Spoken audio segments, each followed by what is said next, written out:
Welcome back to the shop. We have a brand new improvement, or hopefully a big improvement to the Whitlock's wood-fired forge. Now the Whitlock's family are, I wouldn't say they're friends of ours, but they're certainly acquaintances. We met them at the Mother Earth News Fair and have known them and their family for some years now. So they, of course, follow the videos. So they contacted me after that last series we did on doing the forged fixtures and said, hey, we've got a new cover for the forge that we want you to try out. We'll send one out to you and see what you think. And I'm really excited about this. I think this is going to solve a lot of the shortcomings that I was finding with the forge and make things just easier and better, and hopefully we get a hotter fire. So let's take a close look at it. We'll install it.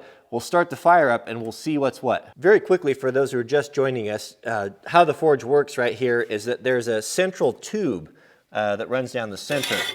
I'll pull it out here and show you how it works. And so if you look inside here, you'll see all of these holes. These holes control how big a fire that you need.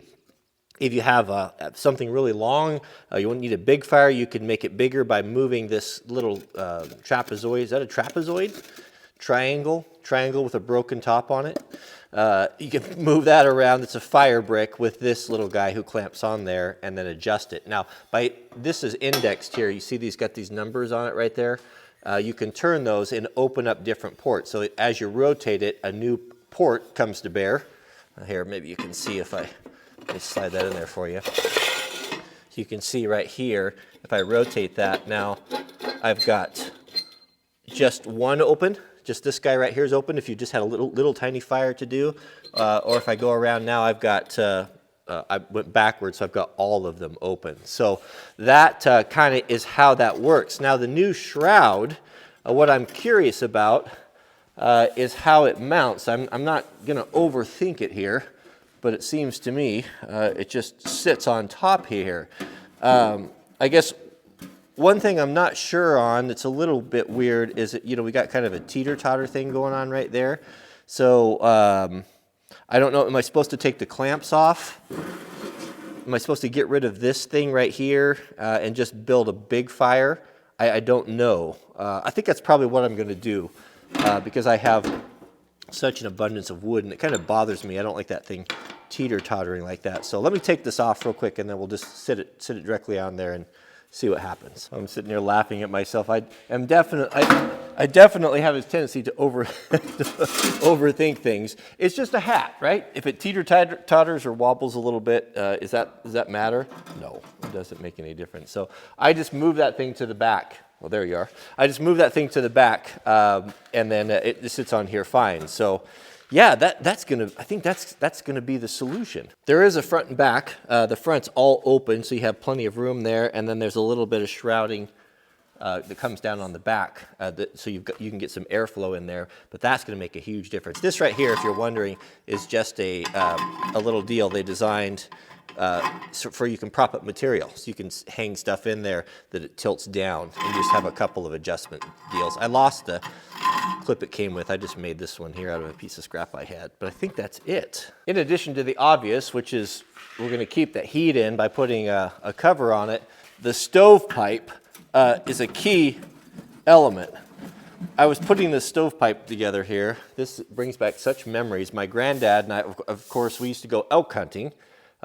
He would take 2 weeks of his precious vacation. He was a mechanic. He was a working guy, so they probably had more than 3 weeks vacation. But he would take 1 week for deer hunting and 2 weeks for elk hunting. Maybe he had 4. I think he would take my grandma or my Nana up to Canada too. So they did more than that. Maybe that was after they retired. I think he had 3 weeks. I think that was just the way it was. Anyway, here we go. Here we go to another 20-minute video. But this reminded me of that because we camped in his wall tents.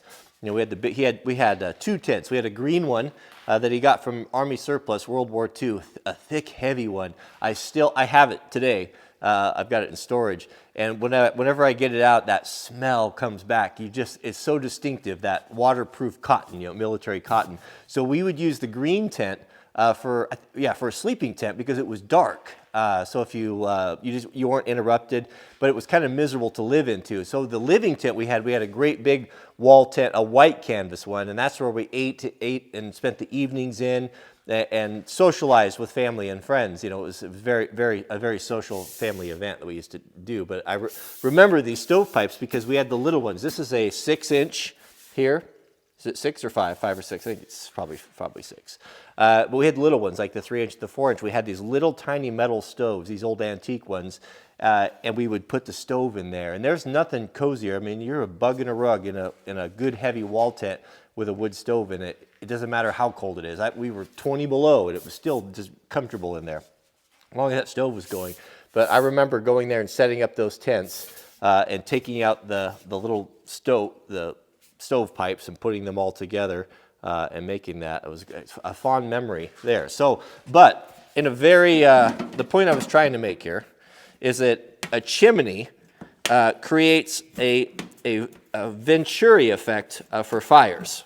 Now, if you've ever tried to start a fire in like an old wood stove, like my old double barrel stove here, it's hard. You'll put dry kindling and paper in there, and it just doesn't want to get going. It won't pull a draft, what they call it. So what you need to do is what I'll do is I'll take cardboard or a piece of newspaper, and we'll do the same thing here, and light that up there and get that hot air going up into that chimney. Once that air starts pulling up through the chimney, that's when you get your draft. And now it's sucking air in, or it's actually not sucking, it's lowering the atmospheric pressure, and then the vacuum is coming in from the front and then going up, and it creates this kind of this Venturi effect. So we're going to be getting that as well. So what I'm hoping is we can burn bigger wood, because cutting the little pieces that I have been in the past has been kind of tedious. So I cut, well, let me show you here. So this time I cut bigger ones. These are pretty uniform in length. They're all about 6 inches long, but they're much bigger pieces, and it's a lot less work. I can cut it twice as fast. So I cut. You always want, you go through a lot of wood with this, so I cut 3 of those right there. So I've got 2 more over there, you can see, and then we'll cut some small kindling here to get it started. But that's what we're going to shoot for, and hopefully that will work. All right, let's cut up a little kindling. I got a 2x6 or 2x8 there for you guys that were cringing. Me splitting firewood on the top of an anvil with a Swedish axe. It's probably not the best idea, but we'll do that for everyone's sanity here. So we've got to split these guys into tiny pieces. What I found is if you take a moment and get your fire really sorted out, or take the time to build a proper fire, it just makes the whole process more enjoyable. I heard a story one time, I don't remember who told this to me, of a blacksmith shop. For some reason, I don't think it's hard to understand, blacksmith shops gather people that like to men mostly, that like to stand around and watch. If you ever go to a state fair or anything that's got a blacksmith, it's usually one of the most popular exhibits, right? So these shops just draw these type of guys.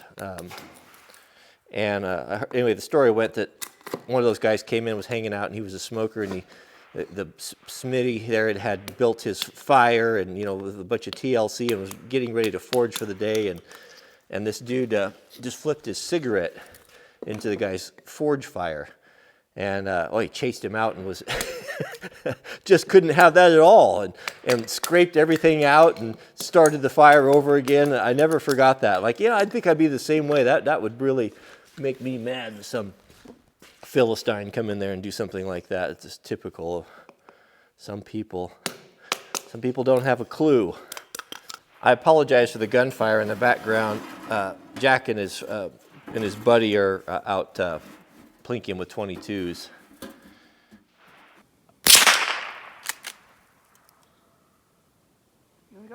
Who's got the high score? Tyler. Why? Because he's been using the sights the whole time. The what? He's been using the one with the scope the whole time. Oh, that's not an excuse. Yes, it is. I've been using iron sights. The greatest sniper of all time, the White Death. Mm-hmm. He refused. Guy. He had over 500 confirmed kills in World War II. Do you think he used a scope or iron sights? I'm guessing because you're telling me this story, he used iron sights. Yeah, he used iron sights. So you guys don't have any excuse. You should be able to shoot equal at this range. Go.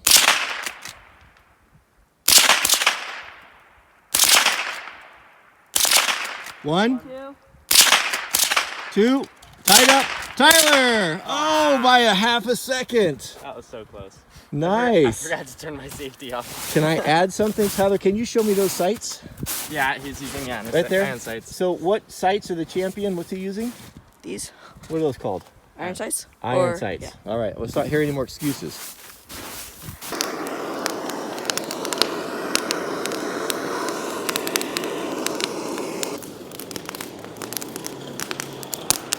I think we've got a substantial enough fire. Now let's see what happens when we put our lid on.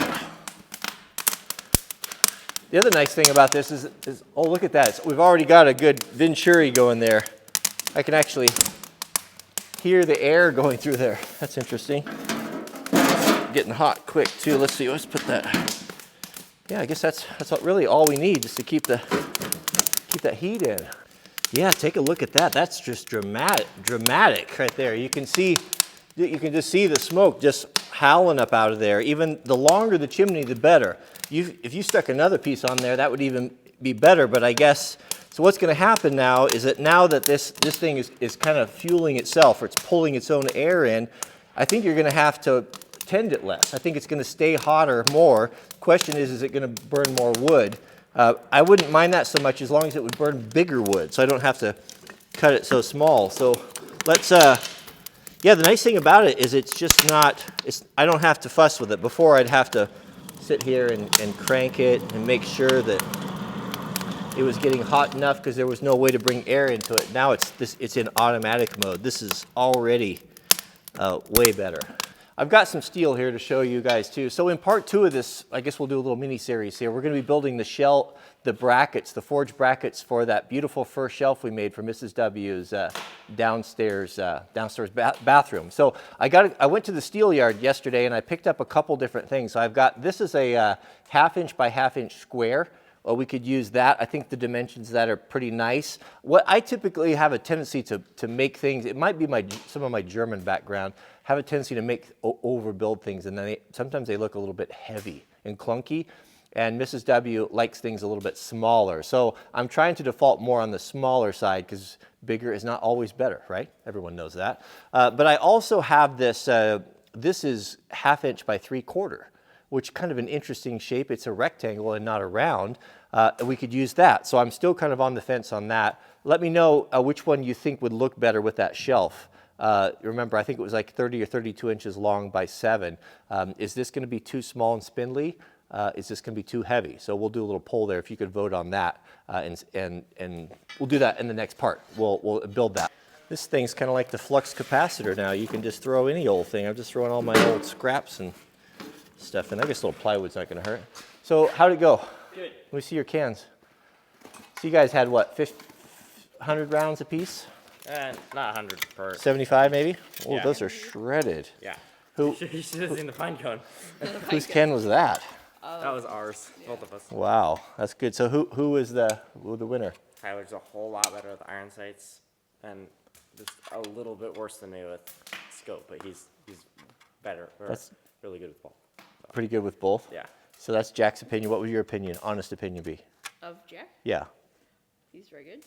Good with the scope? Yeah, very good. Rubbish with the iron Yeah, sights? We need to, I'm horrible you know, with I iron haven't, sights. that's my fault because the problem with the iron sights is that Nobody likes them. Well, no, it's not true. You haven't been strong enough to work the action on that pump action until when you were little. Yeah. I mean, you have for several years now, but we've kind of moved to the automatic or the semi-automatic. Yeah, the ARs are really fun.